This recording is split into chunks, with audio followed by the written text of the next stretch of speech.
Budidaya lebah trigona ini tidak sulit karena yang pertama dia tidak menyengat dan tidak perlu repot kita kasih makan. Cukup kita menanam tanaman-tanaman yang mengandung nektar untuk menjadi bahan konsumsi daripada itu lebah. Ada permintaan ke Korea, tapi yang pertama kita belum siap dengan kuantitas. Maksudnya jumlah madu yang diminta kita tidak bisa penuhi permintaannya sebulan. Kita belum mampu.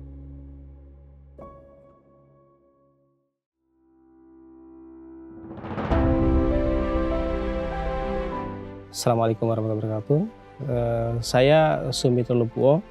Saya di sini selaku pemilik peternakan Marusua Gorontalo, juga sekaligus sebagai Ketua Kelompok Tani Pohala A, juga sekaligus Ketua Inspirator Lebah Madu Indonesia Provinsi Gorontalo. Yang pertama yang melatar belakangi saya terjun ke dunia perlebahan adalah bentuk keprihatinan kepada masyarakat para petani yang dulu waktu madu apis dorsata yang sulit memasarkan madunya, sehingga saya menginisiatif untuk membangun usaha madu sehingga madu mereka ini saya ambil dan saya jual. Yang selanjutnya saya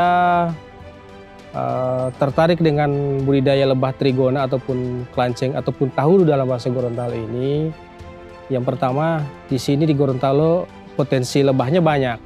Hasil lebah ini banyak. Yang kedua, ini tentu menyehatkan. Dan yang ketiga, ini adalah madu nomor 1 dari semua jenis madu. Sehingga dan yang keempat, budidaya lebah trigona ini tidak sulit. Karena yang pertama dia tidak menyengat dan tidak perlu repot kita kasih makan. Cukup kita menanam nektar, tanaman-tanaman yang mengandung nektar untuk menjadi bahan konsumsi daripada itu lebah. Jadi yang pertama, kita akan cari batang kayu yang sudah berisi koloni lebah ini kayak seperti ini.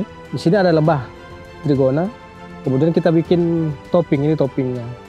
Nanti mereka akan naik ke atas membuat kantong-kantong madu di sini di dalam topping ini. Sehingga di sini akan ada bivolen, ada madu, ini juga ada telur-telurnya. Ya. Nanti ini kita ambil, kita panen, kemudian kita langsung kemas ke botol, kemudian kita pasarkan, kita jual ke konsumen. Yang pertama khasiat, yang kedua jumlah produksi.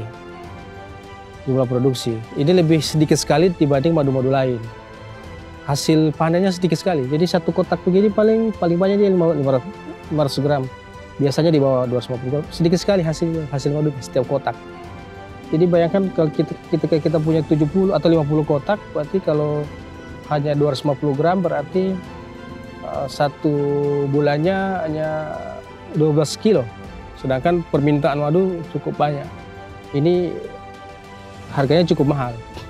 Kalau di Gorontalo kita jualnya 600 per kilo. Caranya kita memanen, kemudian kita kemas. Kita tidak lakukan tambahan dari bahan lain selain madu. Jadi kita murni.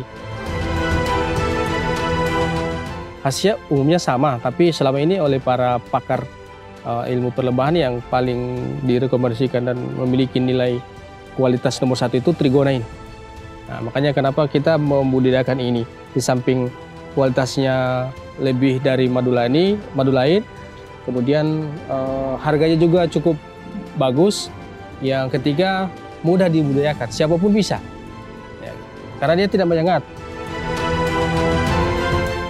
Ya pertama Gorontalo, yang kedua kita besar awal itu di Sulawesi Selatan. Jadi Sulawesi Selatan paling banyak, Sulawesi Selatan, Sulawesi Tengah, Jakarta, Kalimantan, Sulawesi Utara, dan beberapa kota lain. Ada permintaan ke Korea, tapi yang pertama kita belum siap dengan kuantitas. Maksudnya jumlah madu yang diminta kita tidak bisa penuhi permintaannya sebulan. Selama kan kita dari Korea minta, tapi setiap bulan harus siapkan minimal 1.000 kilo atau 2.000 kilo kan, 1 ton atau. Nah, kita belum mampu, sehingga kita belum, daripada kita oke, tapi tidak ada madu yang kita ini. Jadi kita masih maksimalkan dulu untuk produksi madu di Gorontalo. Melayani Gorontalo saya kita kerepotan, apalagi kita mau keluar. Saya Marusua sekarang menerapkan sistem kemitraan, kemudian kita ada distributor dan reseller. Jadi dari kita ke distributor, kemudian distributor ke reseller, kemudian reseller ke konsumen. Gitu.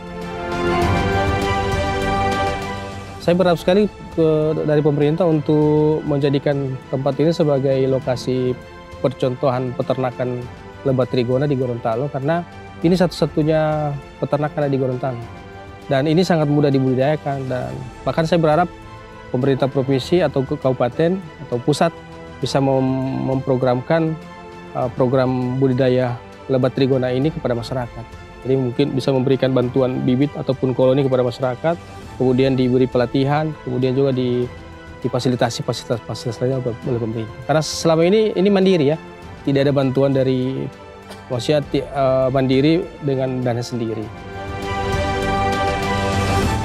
Saya membayangkan di sini nanti akan jadi pusat semacam apa ya, ekowisata ya. Di sini tempat wisata, di sini bisa dijadikan tempat penelitian dari perguruan tinggi.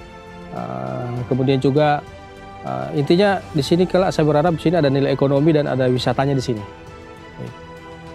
Itu gambaran ke depan. Jadi saya maunya di sini ada tempat wisata, kemudian ada juga sebagai lokasi penelitian termasuk bagaimana kemudian dari sini lahir produk-produk turun dari lebah.